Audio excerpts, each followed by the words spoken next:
All right. Well, today I like to always have my jewelry out. um, Today we're gonna just basically talk about the different ranges in the operatic world of what an individual possesses when they sing. Usually, in a regular church choir, sopranos are listed as first sopranos, then second sopranos, then altos are listed as first and second as well, and the men are all together. But we're just going to go through exactly the different voice types that individuals have, because a lot of people aren't, I don't think they're aware of their capacity or their range. Okay, so when we start talking for the soprano voice, um, we basically have a subret, and that's like it's like a light bright tone of a soprano. Okay, then we have a lyric coloratura soprano. Now a lyric is it's high bright. It's the voice is flexible because it's bringing in the coloratura, which is the highest most dramatic voice that you can bring. Then there's the dramatic coloratura soprano uh, that you could more or less consider like Patti LaBelle. She's a dramatic coloratura soprano, which is high, dark, flexible. For the lyric, as I said before, flexible. It's high. So I would more or less use Diana Ross as a lyric coloratura soprano. It's not like a high, but it's up there. It's up in the register. Then you have a lyric soprano, which is like I said, it's a warm, full voice. Um, and then you have the spin tone, uh, which is more or less a powerful. The voice is a full young voice. Then again, you have the dramatic soprano, and that's a powerful, dark, rich. Like I said, that's what Patti LaBelle is. She's a dramatic coloratura soprano. She's just her voice is that high, and I showed my. Uh, I'm sure you should just saw maybe uh, two videos before my opera teacher. Now she's a coloratura soprano, so that's the highest belting soprano. Okay, so that's the highest belting soprano. Uh, Now we have what they call the mezzo soprano. Mezzo sopranos are in the range of uh, soprano. So you figure the lowest of the soprano and the highest of an alto. So they're in that mixture. Okay. So, as you have seen previously in my other YouTube, I had Tremaine Hawkins. She's considered a mezzo soprano, but she's got a coloratura mezzo soprano because she has a agile. Her voice is bright. It's rich. She can hit those notes. So what I wanted to share with everybody is basically you know exactly what voice type you are if you're able to sustain your range. If you're not able to sustain a range after maybe um, a couple of verses and you feel that you're straining or that you're just digging to get more air out, then that is not where your range is at. You shouldn't be struggling to hit those type of notes. It would come very fluid up from the diaphragm into your vocal cords and out. So if you find yourself struggling, that's because you're more than likely over utilizing your vocals. Okay, so that's not where your range is. You should taper it down, and you'll see how much easier it gets.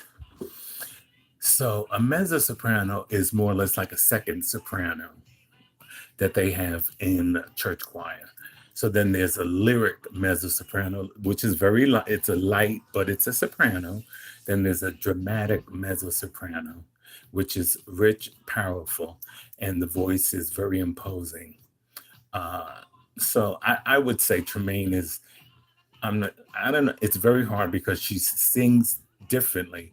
So you can list her as a coloratura or a dramatic mezzo soprano. Uh, then again, we're going to go to the tenor. Okay.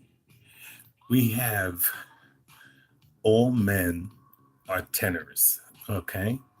We have the countertenor, which is the highest belting tenor. But above that is the falsetto. Um, there are people like Eddie Kendricks, that can sing high, high, high all the way through the whole song, you know, and they have, can pick up another song and sing it all the way through. Those are what you call sustained countertenors or falsettos, which is that's their range. Um, for an example, I'm going to get to show you what my range is. Then we have a lyric tenor, which is soft, warm, flexible. We have an actor tenor. And then we have a dramatic tenor, which is called the hell dent tenor.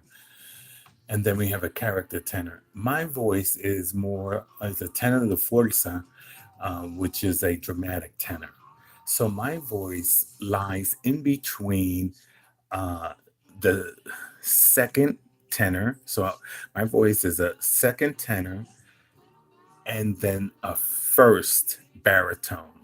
So my voice lies in the middle. So I can give you the high belting, and then a baritone is, it's power. It's a power. So I can give you highness with power included. And I can go from one to the other.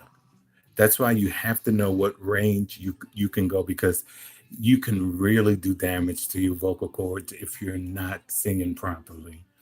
Uh, then the baritones, again, there's a lyric, uh, which is the smooth, flexible. We have a cavalier baritone, which is very warm. We have cavalier character baritone, and they're basically flexible, theatrical. Then there's the dramatic baritone, which is powerful. So my voice would be a dramatic tenor and a dramatic baritone, if you can see where I'm going. I have the range to hit uh, not as high as a first tenor, but as a second, which is a dramatic tenor, and then a dramatic baritone. So my voice lies in the middle, and I can give you both, or one, or two. Just think about it as an ice skater. What does an ice skater do when an ice skater's on the ring? Okay, they do what? They circle the ring, and they may do, one or two weaves, or I'm not an ice skating expert, so, but they get on the ice for the Olympics or championships, wherever, and they'll do something, a spin, and then we're talking about spins up in the air, and then they come down. They'll do maybe three revolutions, come down. Now, could you imagine them doing three revolutions every single time, hitting the ice, three, bam, three, bam? No, that's just unheard of. You know what I'm saying? So that's like your voice. You can't jump up in the air, go down. You have to know, okay, at this point, I can hit that high C, I can hit that high note, but I have to come down because that's not my range area. And I'm only going to do damage if I continue to stay in that era. Um, so then we have the bass, which is a character bass, which is full, rich. Okay. Then we have the acting bass, which is rich, agile. We have the heavy acting bass, full, rich, and imposing. And the serious bass, which is mature, rich. So it goes to show you the different types of voice types that everybody has. And it would be real good if you knew which one you were, because this will help when, give me a second, my voice is a little bit parched. This will help you figure out more or less your range. Again, you don't want to damage your chords, your vocal cords. You want to be able to utilize them as best as you can. You want to take care of them as best as you can. You don't want to dehydrate yourself before singing. You don't want to eat any dairy before you have to sing. You basically don't want to eat before you sing, because it's not, it doesn't work out really well, because you're singing on a full stomach. So uh, yeah, nothing, a little salad's nice or whatever, um, uh, with some protein. But just remember, as a singer, you always want to uh, be able to sustain yourself, to keep your vocal cords very wrapped up, especially in the cold. You have to wrap uh, your throat area up right here. You have to wrap it up because you want to keep your cords warm. And that's it, really. So that's as much as I know from uh, seeing my teacher. And I actually am trying to let everybody know as well that I'll put that on another um, YouTube, but understudying under my opera teacher, this is one of the best things that I've learned and studied, as well as, in the now everything that I shared with you is in the opera world. This is how they identified the singers, the performers, uh, those who are going to do different, types of characters in the play. Okay, I hope you enjoyed it. This is Hector. Bye bye.